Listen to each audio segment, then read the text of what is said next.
Добро утро уште еднаш од мене. Ние се уште сме на територијата на општина Аеродром. Токму така, Иргена, како што најави, се наоѓаме во дворот на училиштето Ѓорѓе Апулевски и ете ќе зборуваме повторно на онаа тема актуелно. Денеска е првиот училишен ден. Овој пат минути посветуваме заедно со директорот на ова основно училиште, Маријан Јовановски. Најнапред добро утро до вас. Добро утро и до вас.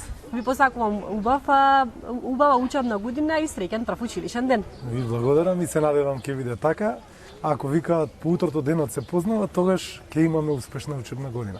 Како досега, директоре, тече првиот учебен ден кај вас во училиштето? Кај нас во училиштето досега тече, можам да кажам, перфектно. Со тоа што веќе и вие видовте, присуствува втората група на првачиња. Протоколите се почитуваат максимално. Можам да искажам и голема благодарност до родителите кои што исто така максимално ги почитуваат протоколите кои што се истакнати на самото училиште. Првачињата се поделени во 5 групи, имаме вкупно 110 првачиња оваа учебна година во 5 паралелки, секоја паралелка на 1 час доаѓа. Имаме прием, краток вовет добре дојде од мене како директор, од наставничките оделенски, се спроведуваат да видат училницата. Имаме мало изненадување во вид на подарок за сите дечиња.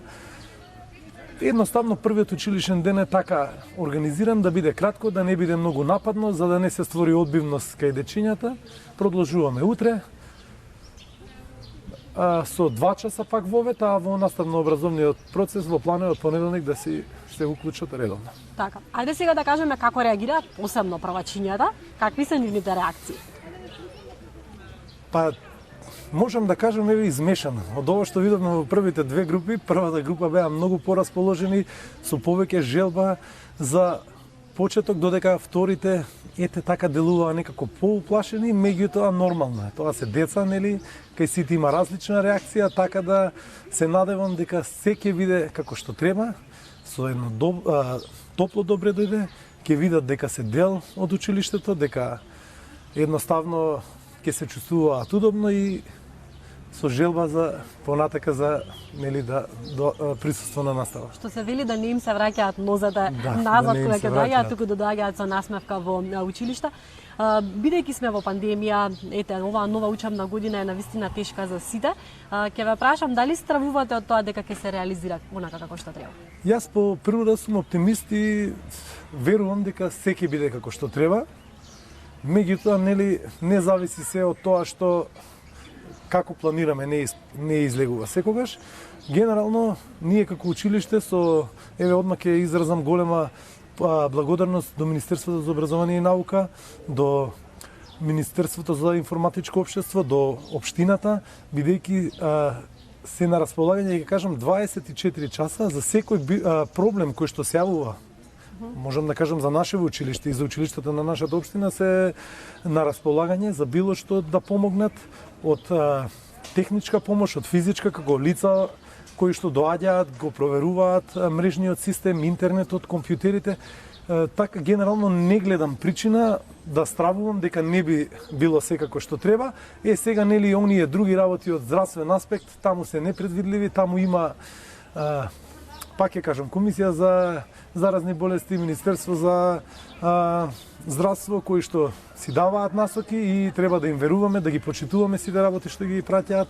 Наше е само да обезбедиме безбедно образование за децата и пак ќе кажам дека јас сум оптимист и верувам дека се ќе биде како што треба и дури верувам во скоро време враќање на сите деца со физичко присуство во училиштето. Да, во контекст на оној дел со здравствениот момент, значи веќе е индивидуално, сите индивидуално треба да придонесеме за јавното здравје. Би ве прашала колкумина се пријавија, се запишаа да бидат дел со нивните ученици, да бидат со физичко присуство?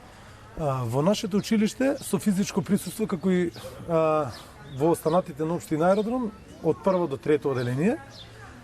Согласности немаме за нели поголемите паралелки од четврто до девето.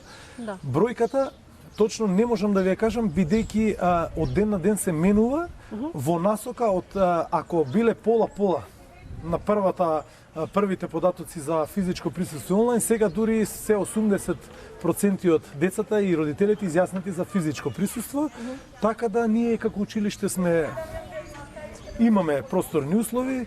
Паралелките кои што надминуваат бројка која што е дозволена по протокол се делат во две групи, едните одат прва смена, едните втора и на една недела се менуваат. Така да можам да кажам дека конкретно овде во нашето училиште бројката за физичко присуство на тие што им се овозможува е доста голема.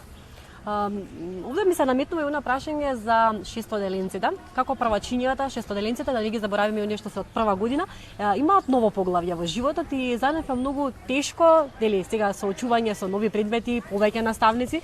Дали сметате вие дека шестоделенците можеби требаше да имаат настава со физичко присуство? Пак ќе кажам, тоа не е во нашиот домет како наставници пред се. Тие одлуки ги носат Комисијата за заразни болести и Министерството за здравство.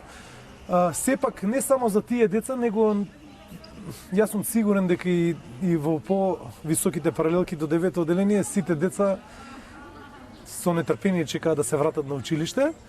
А конкретно околу 600 одделенците, видете, они и во претходната година имале наставници предметни, како англиски, техничко образование, каде што генерално веќе се запознаени со целиот процес на повеќе наставници кои што предаваат.